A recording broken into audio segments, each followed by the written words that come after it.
संत श्रेष्ठ तुकोबारायांचा सगळ्यांच्या पाठाचा सोपा असा या अभंगामध्ये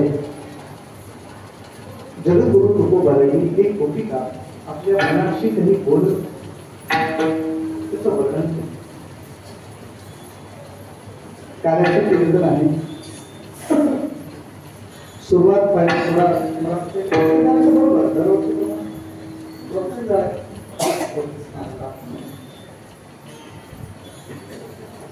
पण आता तुम्ही थोडं मागे जर बघितलं असता एक सिलेंडर गेले आता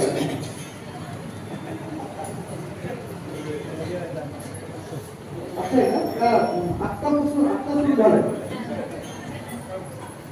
सकाळपासून झालं. मला काय वाटलं आता सिलेंडर गेले असा झाडामोड करून सुरुवात झाली आहे. इकडे 4 तास एवढा मोठा स्वयंपाक करायचा म्हणजे 11 वाजले 12 1 2 3 आम्हाला निवांत रात्री कुठं सेवा नाही काही नाही. मला तुम्हाला रात्री कुठं नाही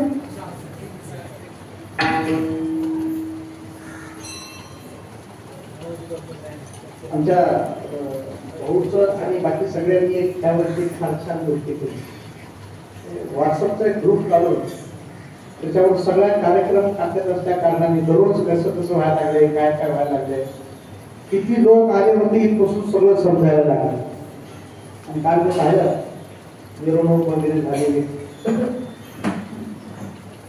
7 दिवसापासून हा सगळा महोत्सव चालू आहे.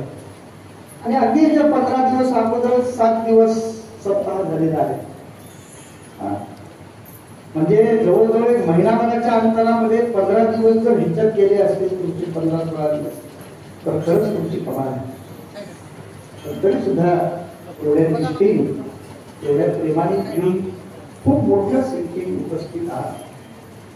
हे तुमचं सद्गुरूच्या बद्दलचं प्रेम नाही हे कर्तव्य आहे.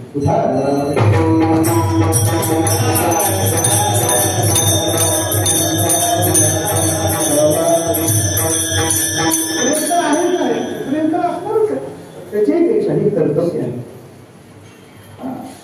सद्गुरूच्या बद्दल माणसाची जी कर्तव्य सांगितलेली आहे सेवा सांगितलेली सद्गुरूच्या बद्दल ऐका वेदांत शास्त्र महाराजांच्या समोर काही बोलावा असं काही अधिकार नाही झाला तरी निवेदन करतो.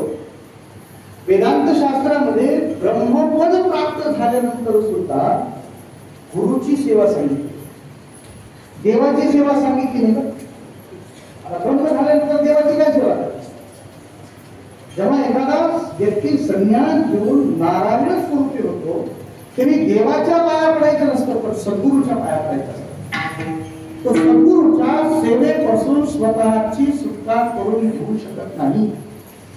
आता ज्ञानात येईल पश्चात निवृत्त येईल ज्ञानप्राप्तीच्या अगोदर ज्ञानाच्या प्राप्तीसाठी आणि नंतर सद्गुरूच्या ऋणात राहण्यासाठी कृतज्ञत्वाचं निवेदन करण्यासाठी त्यांनी स्वतःची सेवा सद्गुरूची सेवा अखंड केली पाहिजे.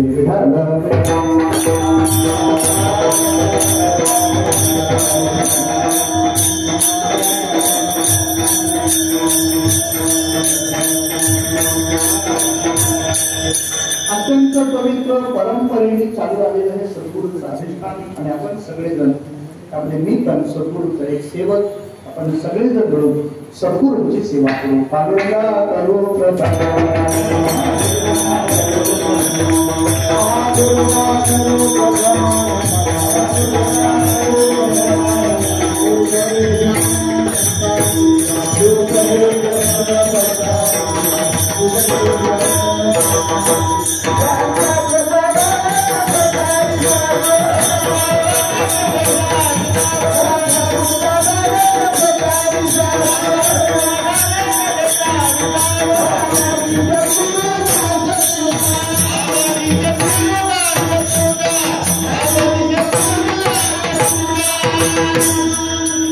समजा मी तुमच्या मंदिरामध्ये येऊन कीर्तनाला सुरुवात केल्यानंतर कीर्तनामध्ये जर समजा तुमच्या गावातल्या वर्षभरामध्ये एखादी जर चोरी झाली असली, त्या चोरीची इत्थंभूत माहिती जर सांगितली तर तुम्ही मला पाकिट देऊन माझा सत्कार करताल का पुढच्या वर्षी मला कट करताल?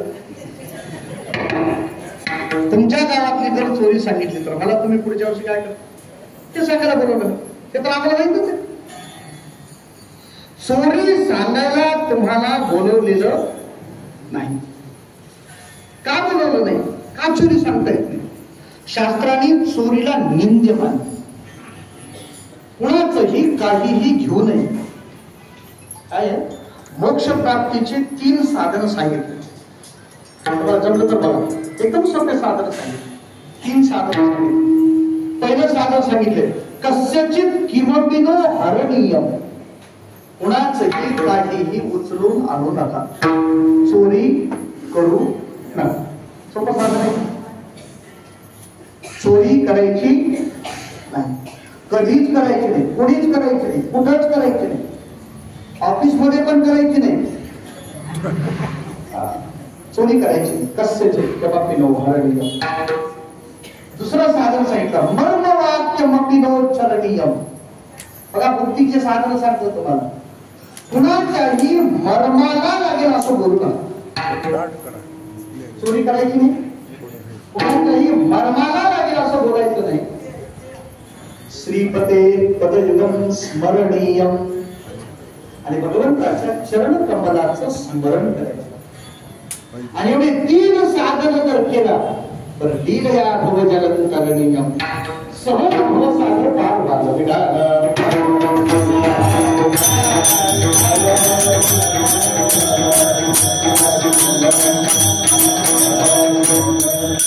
मला सांगा, मी जे आता सांगितले ती चूक आहे का बरोबर?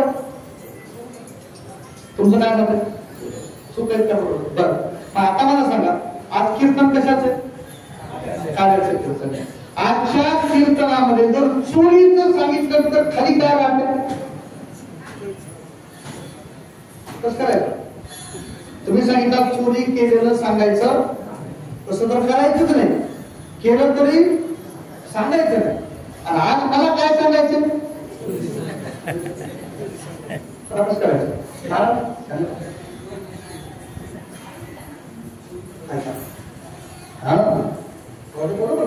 चोरीमध्ये काहीतरी फरक असेल.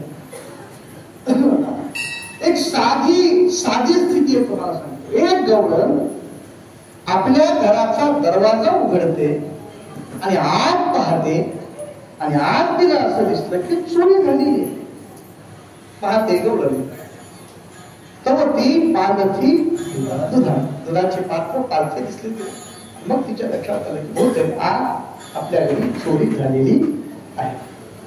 फार मोठं काम आहे का? ही काय फार मोठी गोष्ट आहे? फार मोठी गोष्ट नाही. तुम्ही घरी आला, जसं एखादी घटना दिसते तसं तिला ते दिसलं, पण त्याची तुकोबांनी दखल घ्यावी अशी काहीतरी गोष्ट असली पाहिजे. नंतर कुठल्याही क्रिया तुकोबाला टिकायला तयार नाही, त्याला काही काम नाही का? त्यांच्या समोरचे विषय वेगळे. कुणातरी गोपिकेने आपल्या घरामध्ये प्रवेश करावा, त्या प्रवेश केल्यानंतर घरातली चोरी झालेली तिला कळावी, तिला आपल्या मनाची काहीतरी फुटफुटावं, डोक्यात चोरी झाली काय की कोण केली असा तिने विचार करावा, ते तुकोबाने लिहून घ्यावं.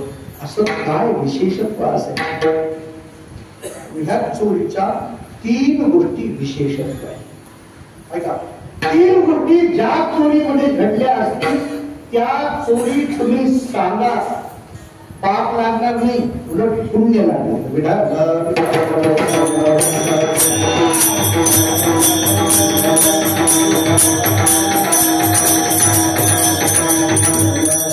संपूर्ण लातूर जिल्ह्यामध्ये भागवताच्या ज्या 4-5 परंपरा आहेत, त्याच्यामध्ये पूज्य महाराजांची परंपरा आहे. आमच्या लातूरमध्ये उदगीरमध्ये अनंताचार्य शिरोळे म्हणून फार मोठे अधिकारी पुरुष त्यांची परंपरा आहे. त्याच्यानंतर आमच्या साकूरमध्ये आमचे सांबशास्त्री म्हणून होते, त्यांची फार मोठी परंपरा आहे. म्हणजे देवतांमध्ये पूज्य आमचे गुरु महाराज विनायक महाराज त्याची फार मोठी परंपरा होती. पलीकडे निलंग्यामध्ये जर गेला तर तिथं काशीकर महाराज म्हणून फार मोठे भागवताचे प्रवक्ता मागच्या काळामध्ये होते. 4-5 मंडळी जुन्या भागवतकाराच्या मध्ये होऊन गेलेली आहे. सगळ्या भागवतकाराच्या मध्ये पूज्य महाराजांचा अधिकार तो सुद्धा माझं गुरुवर देवता आहे. तरी सुद्धा सांगतो इथलं जे विशेषत्व आहे ते थोडं श्रेष्ठ पद्धतीचं आहे. का श्रेष्ठ पद्धतीचं? त्याचं कारण सांगतो तुम्हाला. भागवताची उपासना सगळ्यांनीच केलेली आहे, पण यांची उपासना आणखी विशेष आहे. म्हणजे पूज्य अनंताचार्यांच्या बद्दल असं सांगतात की त्यांना भागवत संहिता तोंडपाठ होती. पूर्ण 12 स्कंद तोंडपाठ, 335 अध्याय तोंडपाठ होते. एवढी मोठी त्यांची परंपरा होती. पण ह्या 4-5 लोकांचं मी भागवत ऐकलं नाही, मी फक्त आमच्या पूज्य महाराजांचं ऐकलं. पण ज्या वेळेला मी यांच्याबद्दल ऐकतो तो माझ्या असं लक्षात येतं ही परंपरा अविच्छिन्न चालू असलेली आहे. आणि पूज्य अनंत महाराजांचे त्यांच्या रूपानंतर ती आपल्या समोरही दिसते, नाही का? अत्यंत सुंदर असं भागवताचं परंपरा आपल्या या मठामध्ये चालू आहे. आणि भागवताचा जर मुख्य विषय जर काय असेल, मुख्य विषय काय असेल भागवताचा, तर भगवंताची चोरीची घेऊ. दशमस्कंद हे भगवंताचं हृदय आहे आणि या हृदयामध्ये भगवंताची चोरी सांगितली, नाही का? इथं चोरी सांगितली. काय सांगितली?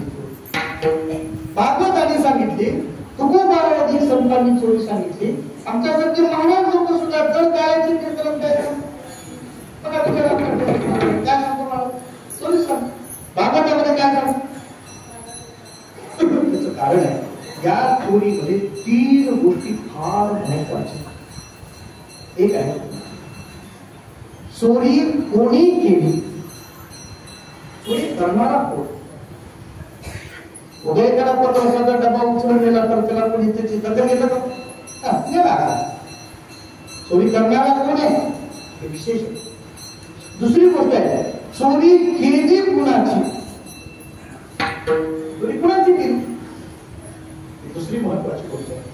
आणि तिसरी गोष्ट आहे चोरी केली कशाची. Oh,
प्रसिद्ध नाही.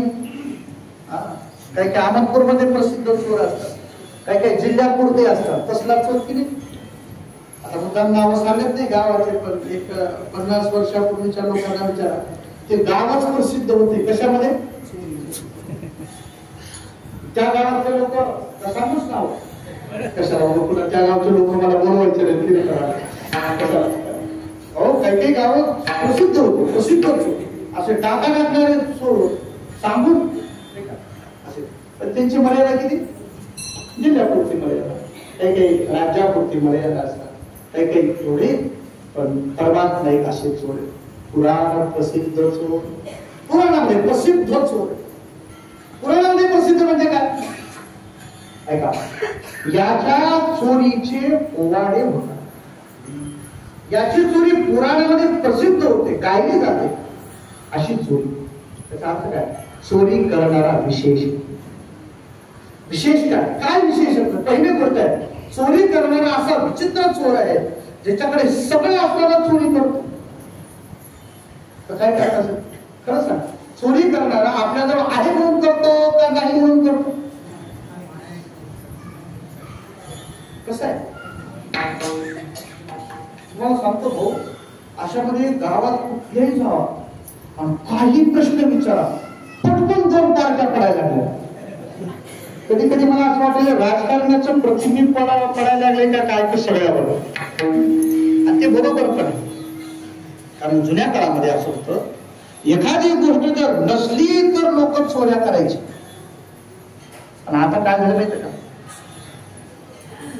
सांगूच का आता समजून घेतात. कारण सगळ्या गोष्टी जर सांगत बसलो तर खरंच 3 वाजायचे कीर्तनाला. सगळ्या गोष्टी समजून घेऊन चाल.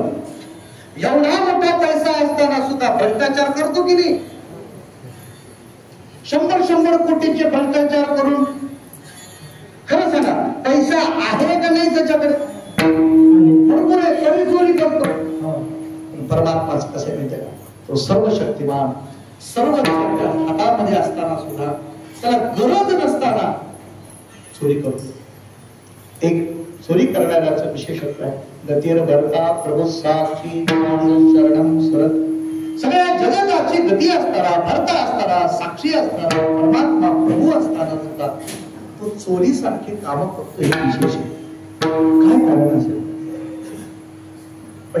पहिली तो परमात्मा आहे चोरी करणार, तो समर्थ असताना चोरी करतो, विशेष आहे. दुसरी गोष्ट आहे, तो परमात्मा समर्थ असताना समर्थ होऊन चोरी करत नाही, बालक होऊन चोरी करतो. केवडे केवडे नकडे तारोबाचे कोडे. काय कमाल असेल बरं. अहो अनंत ब्रह्मांड त्याच्या उदरामध्ये आहे, तो नंद घरामध्ये बालक झाला आणि बालक कोण चोऱ्या करू लागला. समर्थ आहे पण तरी बालकाचं रूप धारण केलंय म्हणून त्याची चोरी विशेष आहे.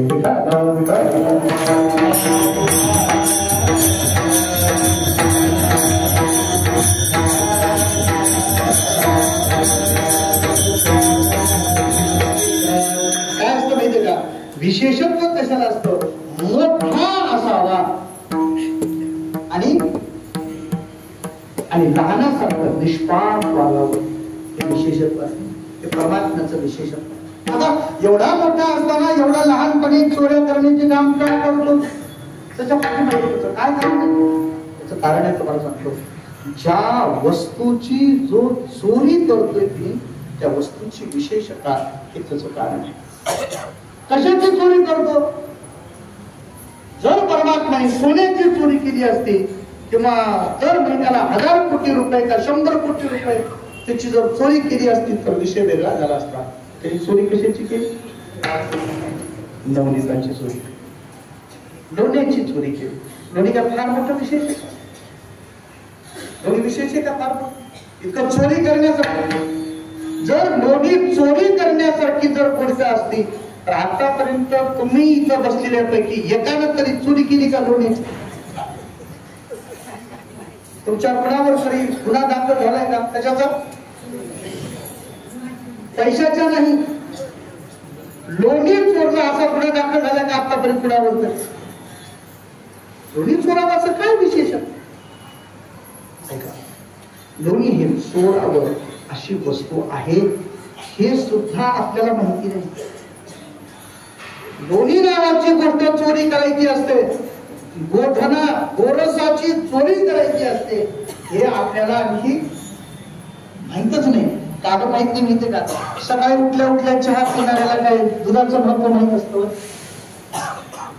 तुम्ही दूध घ्या म्हणाले का त्याला? काय म्हणतो? नको. काय करा? चहाच करा. काय सांगावं तुम्हाला सांगतो, पुढची पिढी तर अशी झाली आहे तुम्हाला सांगतो, त्याला चहा सुद्धा कसा लागतो माहितीये का? बिना दुधाचा चहा खायला तसं नाव काय माहितीये का? काळा कटिकाशन. काय म्हणायचं? तरी काळे टिकाशन बघा. अहो तुम्हाला सांगतो, चहा प्यायला सुद्धा थोडं दूध सुद्धा चालत नाही असले जर निघाले माणसं, तर त्यांनी दुधाची चोरी करायची कधी? दुधापेक्षा दह्याची चोरी करायची कधी? दह्यापेक्षा लोण्याची चोरी करायची कधी? आणि तूप त्यांना मानवलं जाईल का? म्हणजे आपण त्या चोरीच्या किती मागे लक्ष करा, त्याच्यामुळे आपल्याला त्या गोरसाचं महत्व कळत नाही. काय गोरस? एका कुटुंबीच्या घरातलं दही दूर आहे असा अर्थ नाही. गोरस म्हणजे काय? गोरस म्हणजे काय तुम्हाला एकदम सोपं सांगतो.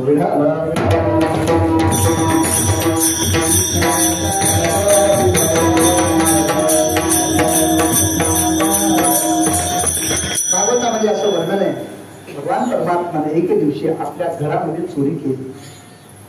चोरी पण कशी केली माहिती का? सांगून केली. सांगून म्हणजे आईला सांगितलं, आई मला भूक लागली. आईला सांगितलं. आईला भूक लागली म्हणल्यानंतर भगवंताला आपल्या मांडीवर घेतलं. मांडीवर घेऊन भगवान परमात्म्याला आई दूध पाजायला लागली. परमात्मा दूध प्यायला लागले.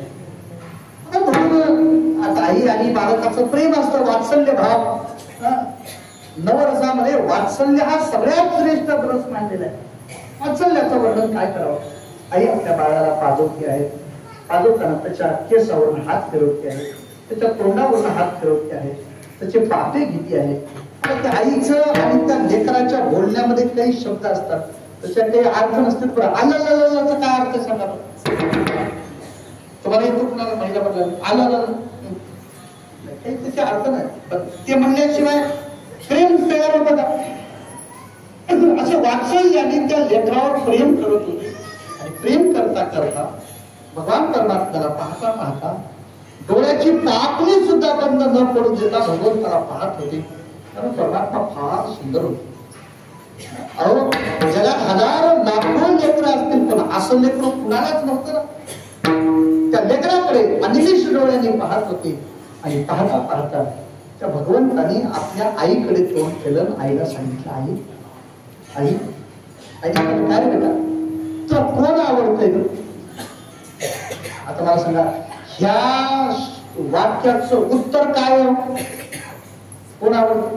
आईला जर लेकरांनी विचारलं, आई तुला कोण आवडतंय? शहाणी जर आई असेल तर असं म्हणेल का, मला तुझे पप्पा आवडत? आवडत कुणी असू द्या, पण आई काय सांगेल? अहो खरं सांगू का, लेकराच्या पुढे आईला कुणीच आवडत नसतं. लेकराच्या पुढे आईला कोण आवडत असतं? नाही बेटा, मला तू फार आवडतो. आई खरं सांग, आई खरं सांग, तुला मी आवडतो का? आईने सांगितलं, हो बेटा तुला फार आवडतो. खरंच आवडतो? आईने सांगितलं, खरंच आवडतो. नक्की आवडतो? बोले नक्की आवडतो. आपल्याकडे एक म्हण आहे, खुंटा हलवून घट्ट करणे.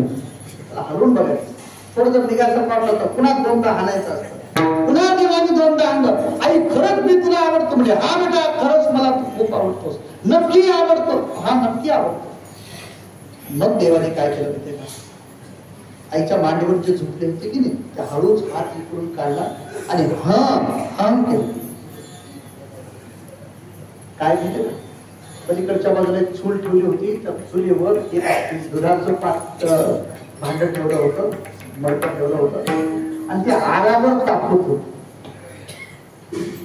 शहाण्या गोपिकामध्ये आरावर दूध तापवतात, कमी जाळावर तूप दूध तापवतात. कोण? कोणत्या गोपिका? शहाण्या गोपिका. का बरं माहितीये का? कारण परवा काय माहितीये का, एका गोपीचं तिच्या नवऱ्याचं भांडण झालं. भांडणाचं कारण फक्त एवढंच होतं, तुम्हाला काही कळत नाही. नवरा म्हटलं खरंच कळत नाही मला, मान्य. जर मला काही कळालं असतं तर लग्न केलं असतं का तुझ्या बरोबर? खरंच कळत नाही तर सिद्ध झाल्याकडे काही असतं नाही. पण इथं काय चुकलं काहीतरी सांग. म्हणजे तुम्हाला खरंच काही कळतं? अगं हो कळत नाही, पण काय चुकलं ते तर सांग. ती म्हणजे 4 दिवस झालं तुम्ही ते गॅस आणून लावलात की नाही? म्हणजे हो शिर्डीला लावला त्या दिवशी, संपला होता त्या दिवशी, नीट लावता आलं नाही तुम्हाला. तुम्ही त्याला कसं काय 4 दिवस झाला दररोज दूध चालले दूध. दूध उतरू आल्या. बरं आता कसं आहे, नवरा बायकोचं जे भांडण असते की नाही ते फक्त लांबून ऐकायचं.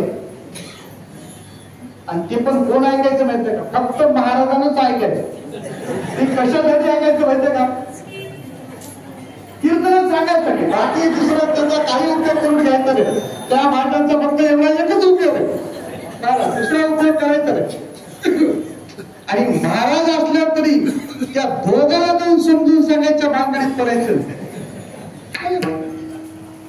आता ते दूध उतू चाललेलं जात असत, पण भगवान परमात्म्याने त्या दुधाच्या खालच्या जाळाला हात नाही.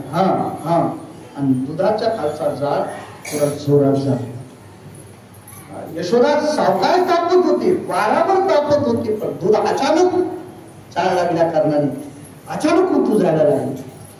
आणि दूध उतू जायला लागलेलं बघितल्याबरोबर पुढे काय झालं असेल?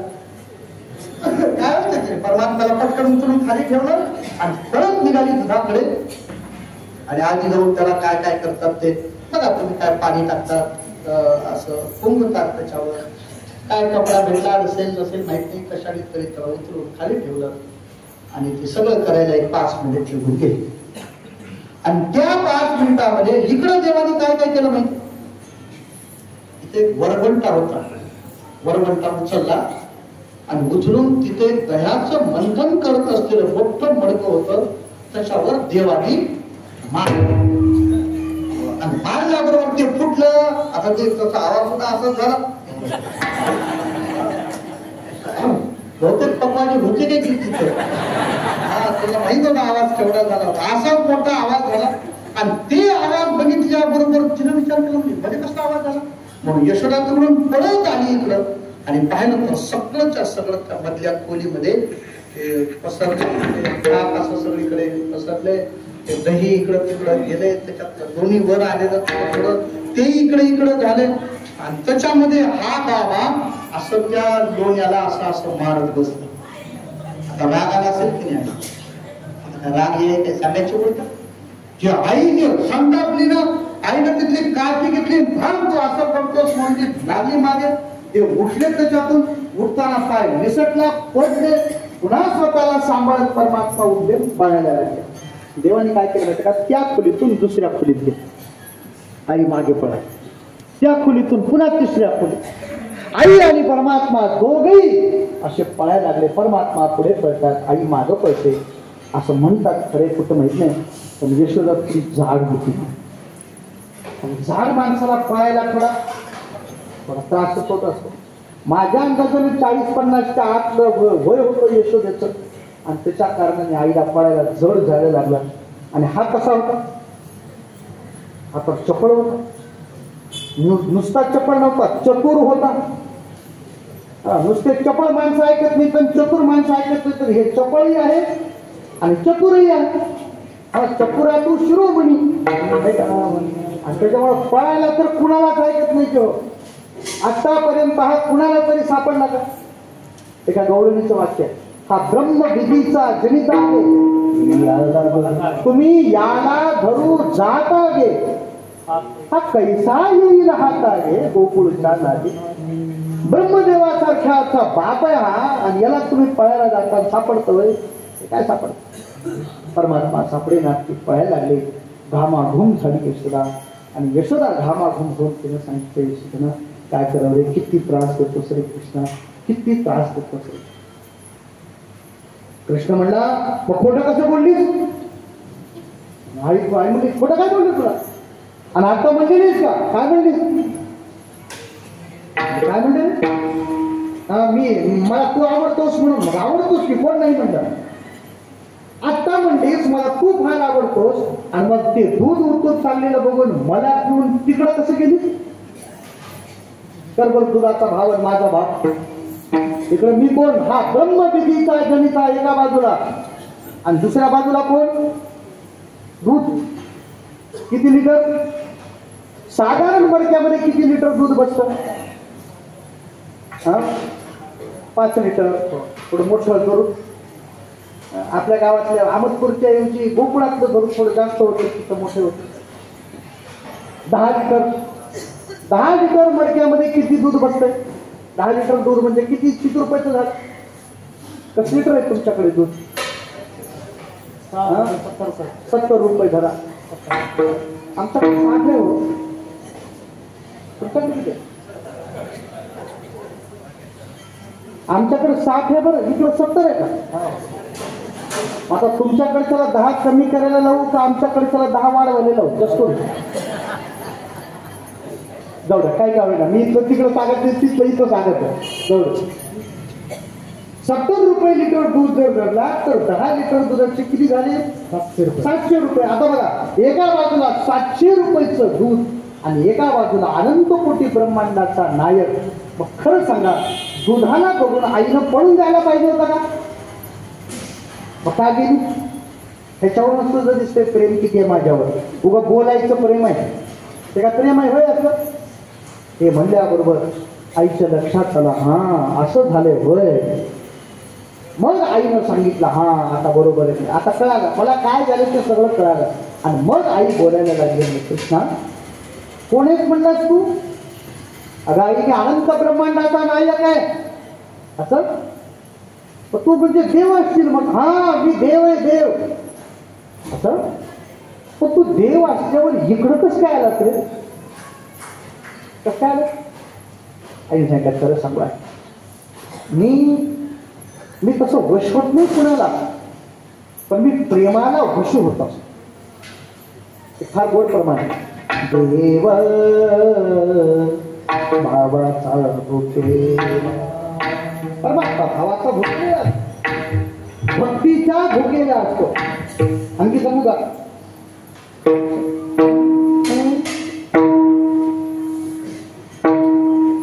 होय भक्ती केला भक्ती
धरा